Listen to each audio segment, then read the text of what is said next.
بسم الله الرحمن الرحيم. الحمد لله والصلاة والسلام على نبينا محمد وبعد. في هذا اليوم الطيب المبارك الأحد 15/2025 ومع استمرار هذه الحرب المدمرة على شعبنا في قطاع غزة ومع نزوحنا من أماكننا ومن ديارنا في شمال القطاع إلى جنوبه وفي ذكرى ميلاد السيد رمضان قاديروف رئيس جمهورية الشيشان، نقوم نحن فريق صناع الخير التطوعي بعمل حفل ترفيهي للأطفال النازحين هنا في جنوب قطاع غزة بعد أن نزحوا من شماله، لنقيم عليهم الفرحة في هذا اليوم في ذكرى ميلاد الرئيس السيد رمضان قاديروف، والذي نسأل الله أن يطيل عمره وأن يحسن عمله وأن يرزقه الفردوس الأعلى على ما بذل لأهله في قطاع غزة، وبارك الله فيه.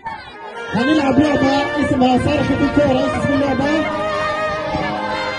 بيبقى صوت عالي وحركة اليدين عالية. لأن الشمس تشرق من قلوب الراحمين، لأن الحب يحيي الروح يملأها يقين.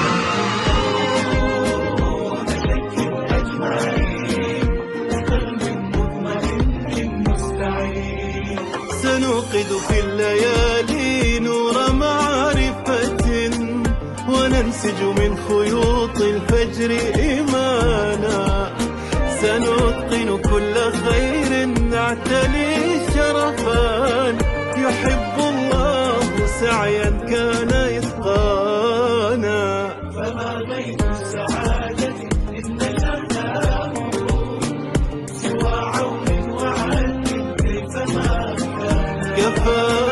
كفى فخرا بأن نمضي ورايتنا كتبنا فوقها حبا واحسانا، بقلب مطمئن مطمئن، بقلب مطمئن مستعين.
رئيس دولة الشيشان السيد رمضان، الحقيقة تحية كبيرة ونقول كل عام وانتم بخير.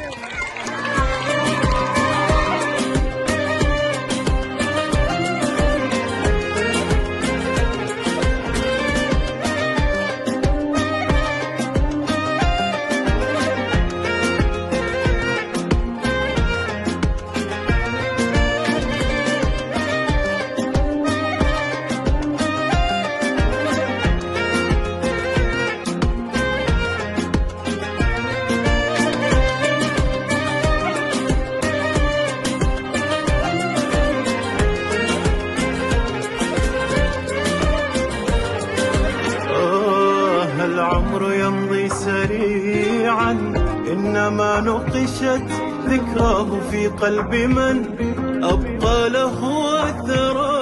تمضي العطاء كغيث زاده شرفا، أن يملأ الأرض بالآمال حيث جرى